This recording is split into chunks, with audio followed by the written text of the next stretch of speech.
وعلماء أهل سنته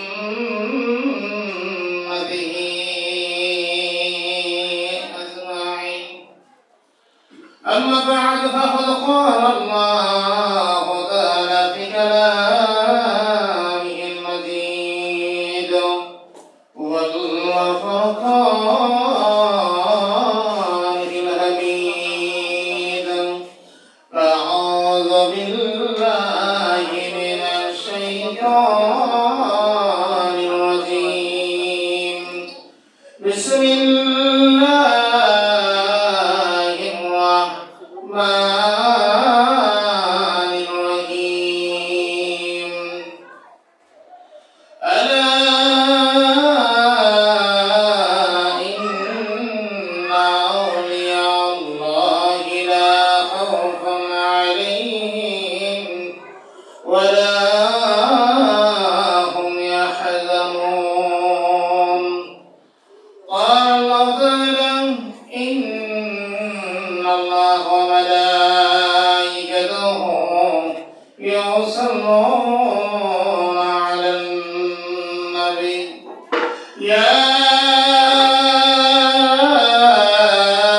أيها الذين آمنوا صلوا عليه وسلموا تسليما. اللهم صل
আল্লাহ পাক নামাজ পড়ে এরকম কোন দলিল কোন বক্তার জবান থেকে আজ পর্যন্ত শুনছেন আপনারা?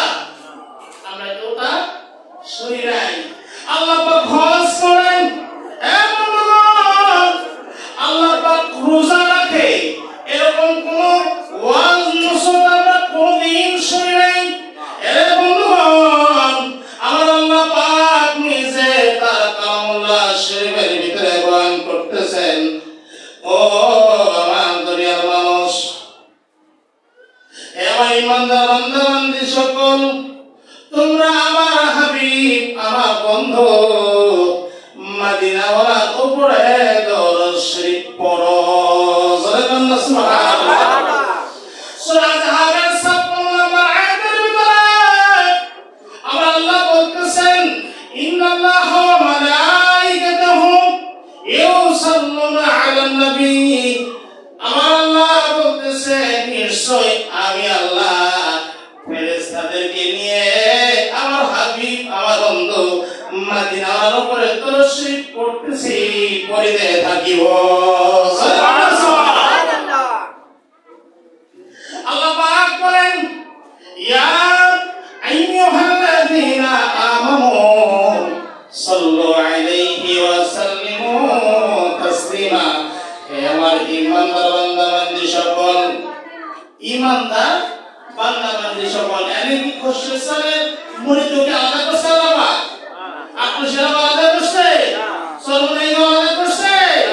যারা ঈমানদার, যারা কালেমা মানে, নবীকে মানে, আল্লাহকে শ্রেষ্ঠ মানে, তারাই ঈমানদার। জোরে বলুন সুবহানাল্লাহ। ঈমানদার দুই প্রকার। এক বন্ধুগণ, নবীর ভালোবাসা, নবীর মহব্বত অবলম্বন করে না থাকলেও কাকে ঈমানদার বলা যাবে না। রাসূলুল্লাহ মহব্বত হইল প্রকৃত ঈমানদারের পরিচয়। যার দিলে রাসূলের মহব্বত যত বেশি, তার ঈমান তত বেশি। যার দিলে রাসূলের মহব্বত নাই, তার ভিতরে ঈমান বলতে কিছুই নাই। আর ওই আল্লাহ বলতেছে, আমি নামাজ পড়ি না, আমি হজ করি না, আমি যাকাত দেই না, আমি আল্লাহ একটা আমল করি রে, যে আমলটা হইল আমার বন্ধু মদিনাওয়ালার উপরে দরুদ শরীফ পড়ি। জোরে বলুন না। প্রেমের জ্বালা বড় জ্বালা, সইতে পারি না, এক পলকে নিয়ে যাও না সোনার মদিনা, এক পলকে নিয়ে যাও না সোনার মদিনা। আজকে সেই নবীর মহব্বতে আমরা দরুদ শরীফ পড়তেছি। কার মহব্বতে? সেই দয়াল নবীর মহব্বতে। আর জবান বন্ধ রাখা যাবে না, যাবে? সেই নবীর মহব্বত অন্তরে নিয়ে প্রাণ খুলে আজকে কাঁদতে বলে আসছে বাবা খোরশেদ চান, তিনার পবিত্র দরগায়, দরবার শরীফে, বাৎসরিক ওরস শরীফ আমরা হাজির হয়েছি। বলেন কিনা? বলেন। আমার বন্ধুগণ, ওরস শরীফটা কি জিনিস? ওরস শরীফটা কি জিনিস? ওরস শব্দের অর্থই হইল ওলি আল্লাহ বান্দার মিলন মেলা। জোরে কন্যা সুবহানাল্লাহ। আমার চক্ষু নাই, আপনার চক্ষু নাই, যে চক্ষু দিয়ে আপনি দেখতে বাবা খুশির তানি মাহফিলে মজলিসে হাজির। আল্লাহু আকবার, আল্লাহু আকবার। আপনার সেই চক্ষু নাই, আমার সেই চক্ষু নাই, আমি দেখতে পারি না, কিন্তু আমার পরবার এই মজলিসে এমন একজন আল্লাহর ওলি উপস্থিত আছে যারে আমরা চিনি না, যারে আমরা চিনি না। বাবা খোরশেদ চান তার হাতে লাইন লাগাইছে, তার হাতে কি করছে? লাইন লাগাইছে। সে দেখতেছে বাবা খোরশেদ চান ওইখানে তার ময়দানটা কি করে তা দেখে। সুবহানাল্লাহ। সে ক্ষমতা, সে পাওয়ার কে দিছে? আল্লাহ পাক দিছে মদিনার রাসূলের। সুবহানাল্লাহ। ওলাতে ভয় আছে নাকি? ওলাতে ভয় আছে? করতেছেন, আমি একটা কিছু মনে করছি কোনটাই দেখতেছি না, সবাই তো সব ভিন্ন। তারপরেন পড়েন বিসমিল্লাহির রহমানির রহিম। আলা ইন্না আউলিয়াল্লাহি লা খাউফুন আলাইহিম ওয়া লা হুম ইয়াহজানুন। আমার বন্ধুগণ, আমার আল্লাহ বলতেছে আলাম ইন্না, খবরদার, নিশ্চয়, খবরদার কি করছে? সাবধান করছে আল্লাহ পাক। খবরদার, সাবধান, আলা, নিশ্চয় আমার বন্ধু যারা, আমার ওলি যারা, তাদের গমগিন পেরেশানি হইবার কোনো কারণ নাই। জোরে বলুন সুবহানাল্লাহ। আমার বাংলার ছোট্ট একটি ঘটনা মনে পড়ে গেল। গাউসে পাক আব্দুল কাদের জিলানী রাহিমাহুল্লাহ, এর বন্ধুগণ, তিনি নদীর পাড় দিয়ে হেঁটে হেঁটে তার দরবারে আসতেছেন, তার দরবারে তার বাড়িতে আসতেছেন। কথা বুঝতে কষ্ট হয় আপনাদের? নদীর পাড়, ওই নদীর পাড়ে একটা বুড়ি মা বসে বসে কান্না করতেছে। গাউসে পাক তিনি এসে বলতেছে, আল্লাহর বান্দি, এ বুড়ি মা, কি তোমার হয়েছে? কিসের জন্য নদীর পাড়ে এরকম করে কান্না করতেছো? বুড়ি মা বলতেছে, কত মানুষের কাছে বললাম, কত লোকের কাছে বললাম, কোনো সমাধান হয় নাই। আরে আল্লাহর বান্দা, তোমার কাছে কি আমি বলবো? তুমি কি সমাধান করবা? তুমি পারবা না। গাউসে পাক মহিউদ্দিন আব্দুল কাদের জিলানী রাহমাতুল্লাহি আলাইহি বলতেছে, মা বলো না, শুনি, সমাধান হোক না হোক হইতেও তো পারে। জোরে বলুন সুবহানাল্লাহ। পরিবার বলতেছে, শোনো, আজ থেকে 12 বছর পূর্বে আমার সন্তান ওই নদীর ওপারে বিবাহ করার জন্য গিয়েছে। নৌকায় চড়ে বর যাত্রী নিয়ে বউ আনার জন্য নদীর ওপারে গেছে। বিয়ে শাদী হয়ে গেছে। যখন আমার সন্তান বউকে লইয়া বর যাত্রী সহ আসতেছে, ওই নদীর মাঝখানে এমন একটা তুফান আসছে, সেই তুফানে আমার সন্তান, আমার বৌমা, বরযাত্রী সহ এই নদীর ভিতরে হারিয়ে গেছে। নদীর ভিতরে হারিয়ে গেছে, তার মানে কি? মারা গেছে, চলে গেছে। এই পর্যন্ত 12 বছর আমি মা সন্তানের জন্য কান্না করতেছি, আমার সন্তান আর ফিরে আসে। আরে বন্ধুগণ, গাউসে পাকের কাছে যখন পরিবার এই ঘটনাটা বললেন, পরিমাকে সামনে রেখে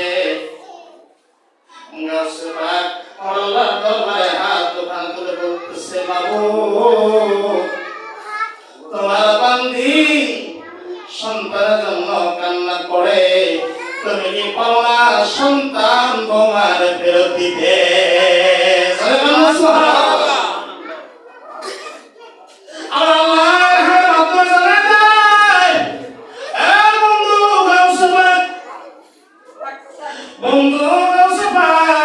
আজ থেকে 12 বছর পূর্বে যে দুনিয়া থেকে চলে গেছে, তাকে কি দোয়া সম্ভব?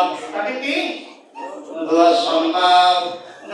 কয়, আল্লাহ, সন্তান আর সন্তান বয়ে চাইছিলাম, এখন ওই যে বয়ের সাথে বরযাত্রী গেছে রে আল্লাহ, সেই বরযাত্রীও তোমার সাথে দোয়া লাগবে। আল্লাহ পারে কি পারে না? কেউ বুঝিতে পারে না রে দয়াল আল্লাহর খেলা, আহা ওরে আল্লাহর খেলা। 30 বছর কালো জ্ঞান কি ফুটে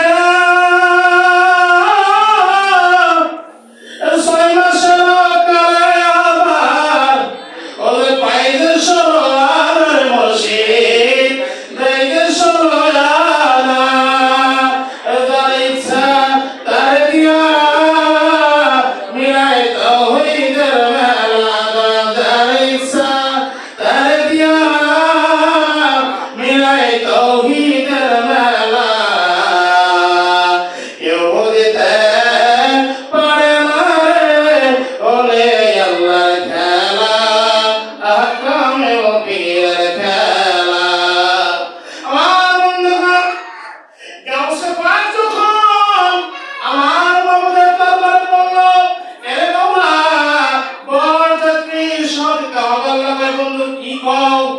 গাউস পাক আব্দুল কাদের জিলানী রাহিমাহুল্লাহ বলতেছেন আমাদের ছেলে চাইছিলাম, বউ চাইছিলাম, বরযাত্রী চাইছিলাম, আবার যদি জিজ্ঞাসা করলা এখন মাঝি মামলা নৌকা শতবার দিতে হবে। আর কইস না, আর কিছু কোন না তো সবই দিতেছি। আল্লাহু আকবার। নদীর ভিতর থেকে দেখতেছে মা জননী একটা নৌকা ভেসে উঠছে, নৌকার ভিতর তার সন্তান, সন্তানের বউ, বরযাত্রী, মাঝি মামলা সহ গাড়ির ভিতরে মায়ের সামনে এসে হাজির হয়ে গেছে। আমার বন্ধুগণ, আল্লাহ ওলিদের ভিতরে সে পাওয়ার আল্লাহ পাক দান করছে। সুবহানাল্লাহ। কার ভিতরে কি আছে, কোন দরবারে কি আছে আমরা কার কি জানি?